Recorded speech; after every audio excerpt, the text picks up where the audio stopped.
저는 다큐멘터리를 제작하고 있는 이정준 감독이고요. 최근에는 해양에 관련된 다큐멘터리를 제작하고 있고, 특히 지금은 제주도의 남방 큰돌고래를 따라다니고 있습니다. 저는 이제 학자가 아니기 때문에 학자들은 그 개체에 이름을 붙이는 걸 좋지 않게 보는 사람들도 있더라고요.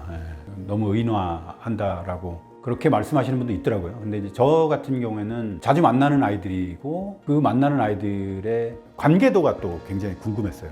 특징 있는 부분을 해서 이제 이름을 붙이는데, 그 이름을 저 혼자 짓는 게 아니고 우리 그 돌고래를 따라다니는 연구원들하고 같이 상의해서 얘는 이런 이름이 어떨까, 얘는 이런 이름이 어떨까, 이제 그렇게 해서 이름을 조금씩 이제 붙여나가기 시작했는데, 아직도 뭐 멀었죠. 그럼요.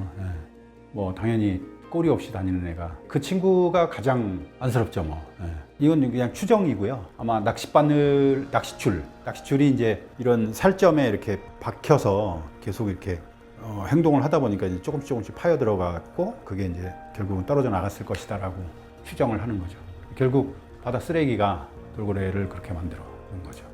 금등이 대포가 방류가 될 때는 우리가 돌고래 프로젝트를 시작한 지 이미 이제 2년이 지난 후라 돌고래들이 그렇게 갇혀서 살아서는 안 된다는 걸 느끼고 있던 그런 시기이긴 한데, 근데 마지막 나가기 전에 그물이 쫙 내려갔는데 얘가 안 나가는 거예요. 대포가 먼저 나갔고 금등이가 내 앞에서 정말 한참을 있는 거예요. 그러면서 고개를 이렇게 거꾸로 하면서 뭔가 이렇게 생각하는 듯한 그런 느낌으로 까딱까딱 하더니 한참 있다 나가더라고요. 근데 그 모습이 지금도 잊혀지지가 않아요. 근데 그 모습이 마지막 모습이거든요. 지금 어쨌든 발견이 되지 않았으니까. 아주 선명한 기억의 한 부분이에요. 아주 심각한 모습으로 막 그러더니 나가더라고요. 그리고 안 보여. 그러니까 마음이 더 아프지. 근데 돌고래도 마찬가지인 것 같아요. 그냥 이름이 없을 때는 그냥 지나다니는 돌고래였는데 누구가 되는 거니까 그때부터 이제 친구가 되는 거죠. 내가 제 이름을 알고 사연을 아니까 쟤 새끼 또 났네? 그때 그 아이네? 걔는 나를 모를 수도 있지만 어쨌든 저는 그런 생각이 들죠. 그러니까 친구를 할 수밖에 없는 거죠. 사연을 알고 나면 좀 달라질 수밖에 없더라고요. 사람 관계도 마찬가지잖아요. 그래서 내가 알고 있는 사연을 시청자들이나 관객들한테 알려주는 작업을 지금 하는 거예요. 저 아이가 저런 아이예요. 근데 사실 그렇게 TV를 보고 누구누구에 대해서 얘기하는 사람이 많이 생겼어요.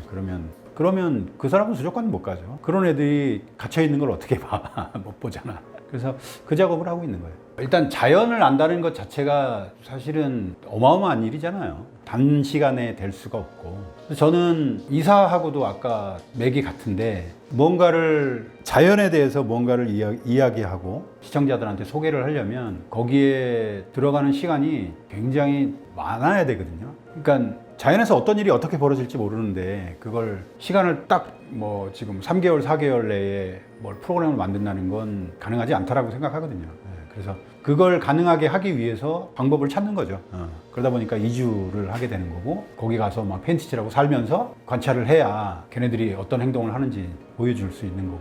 그러니까 한참 그렇게 시간을 들여서 바라보니까 이제 보이는 것들, 그런 것들을 시청자들하고 공유하고 싶은 거죠. 근데 그건 시간이 해결해 주는 거지, 시간이 아니면 절대 알 수 없는 것들이라.